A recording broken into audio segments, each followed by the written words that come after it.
ल कन्जेस्रुम डाँडामा चाहिँ हामी आज रमाइलो गरिरहेछौँ।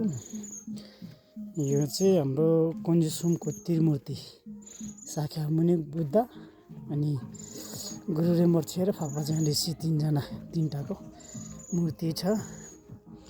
यहाँ चाहिँ एउटा उद्यान बगैँचा जस्तो बनाउनु भएको छ।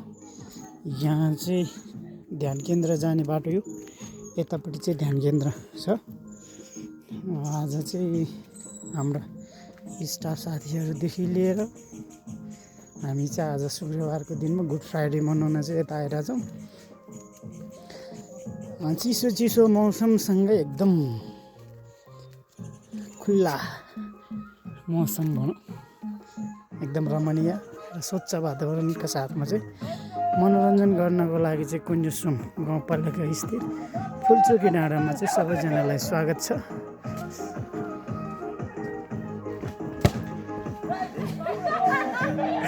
हाम्रो चाहिँ यो कन्जेस्रुम त्रिमूर्ति हो। साथीहरू रमाइलो गर्दै हुनुहुन्छ, नाचिराख्नु भएको छ, तालमा नाच्नु भएको छ, खुसी हुनु भएको छ।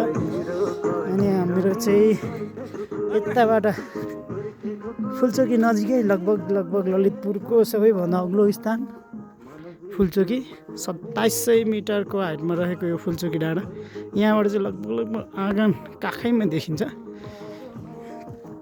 र हामी चाहिँ कन्जेस्रुममा आउँदाखेरि चाहिँ यही बाटोबाट आउनुपर्छ। यो बाटो चाहिँ वीरबहादुर खाजाघर कन्जेस्रुमबाट हुँदै यता आउनुपर्छ।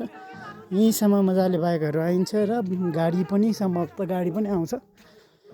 अनि यसमा चाहिँ हाम्रो चाहिँ 3वटा मूर्तिहरू राखेको छ, जुन चाहिँ स्वयम्भूको चाहिँ स्वयम्भूमा भएका मूर्तिहरू भन्दा चाहिँ लगभग कति 3 फिट भन्नुभयो कि 7 फिट समथिङ कति फिटको चाहिँ अग्लो छ यो मूर्तिहरू। उसकै आकार स्वरूपमा बनाएको छ।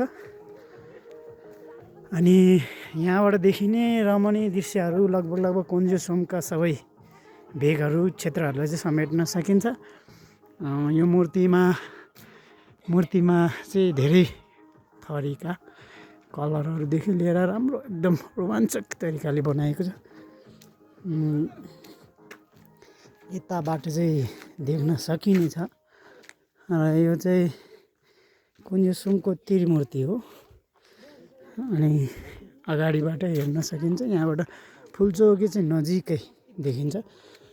फुलचोकी सँगसँगै यहाँनिर चाहिँ गुप्तेश्वरी गुफा पनि छ। हाम्रो चाहिँ यतापट्टि चाहिँ यो बादलले छोपिएको भागमा चाहिँ कन्जेस्रुम पर्छ। कन्जेस्रुम गाउँपालिका यो क्षेत्रभित्र पर्छ। यो चाहिँ बादलले छोपिएको कारण आज खासै राम्रो देख्न सकिएन। यो चाहिँ 3टा मूर्तिहरू छन् होइन। यो चाहिँ गुरु रेम्बोछे बिचको चाहिँ शाक्यमुनि बुद्ध हो, उताको चाहिँ मञ्जुश्रीको रहेछ। 3टाको चाहिँ ऊ छ। यो नजिकै चाहिँ के अरे हाम्रो फुलचोकी डाँडा नजिकै पर्छ। लगभग हातैले छुन पनि सकिन्छ जस्तो अनुभव चाहिँ गर्न सकिँदो रहेछ। सम्भवतः यो वर्षाको कारणले गर्दाखेरि भर्खर उग्रिँदै गरेको अवस्था छ। भोलि पर्सि अझ यो वर्षाको